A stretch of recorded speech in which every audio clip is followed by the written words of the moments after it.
What's up, all you beautiful people? Welcome back to the podcast. Okay, so the number one issue, the number one thing, the number one roadblock, obstacle, whatever you want to call it, that we all have to get over as entrepreneurs if we want to be successful is we have to overcome obscurity. We need to make people aware that we exist, because if we don't have any butts in the pews, we cannot save souls, right? As David Ogilvy said, we cannot save souls in an empty church. And I don't care who you are, what kind of business you have, who you serve.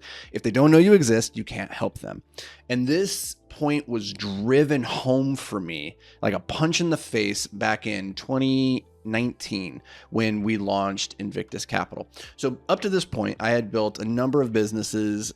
Each had gotten to 7 figures with the exception of one. That one imploded and went absolutely horrible, and it was very embarrassing. I don't want to talk about it. No, I'm just kidding. I've done podcasts on that one, but that's not the point of today's topic. But I had a number of businesses that were very successful. We exited those.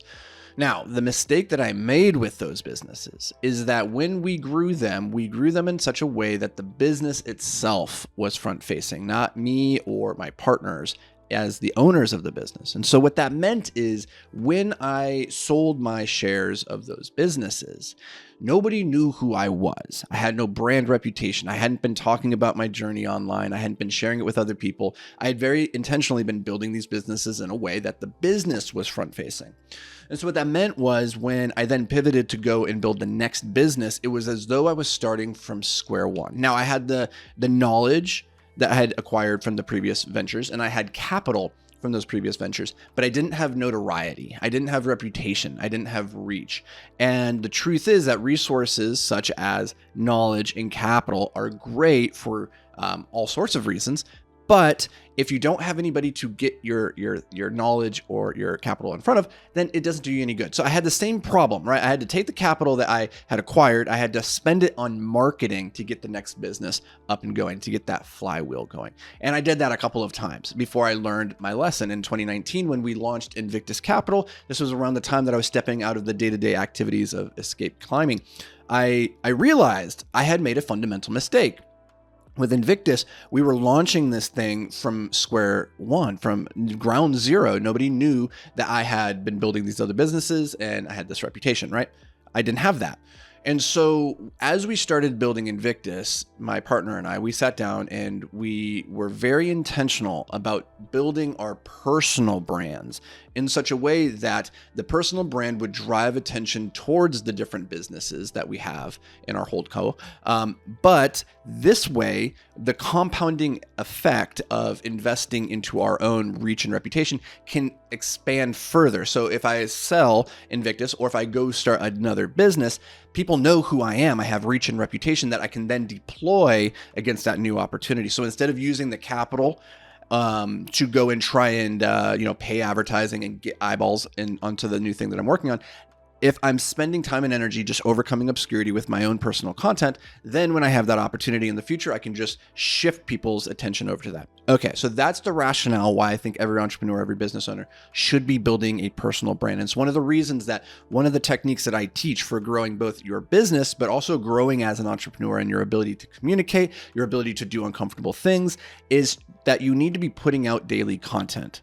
Just sharing your story with the world, even if your business doesn't really lend itself to your personal story helping it grow. It doesn't really matter. You still should be doing this. Now, the question that I get very often from new entrepreneurs that are like, okay, I want to use social media. I understand that organic content is a powerful way to drive attention to what I'm doing.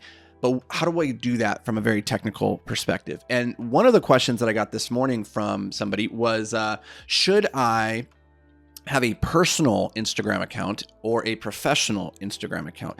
And her question was really around, okay, well, my business doesn't really have anything to do with my personal life. I'm really into fitness, my kids and all this other stuff. Should I keep those separate? And, that way the people that are coming to my personal, they're coming just for me, and they're coming to the business for the other. So this is a question that you've probably struggled with as an entrepreneur. You're like, do I use the business account or do I use my personal account, the account? Here's the answer, is that it's all you. It's all you. At the end of the day, like, people do business with people. So until you're doing $100 million a year in top line revenue, like, nobody's really going and searching for your business.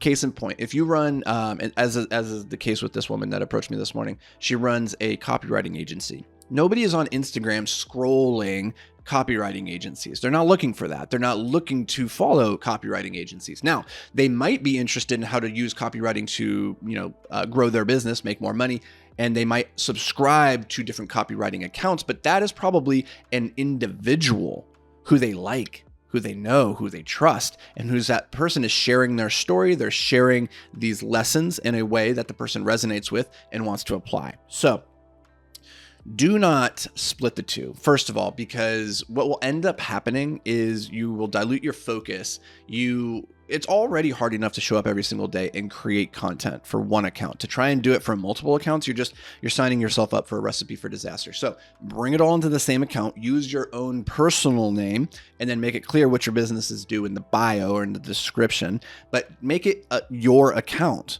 Make it about you in your life as the entrepreneur, the founder, and what you do. And the trick to making this work is to always be thinking about, how is the content that I'm creating today valuable for my target audience?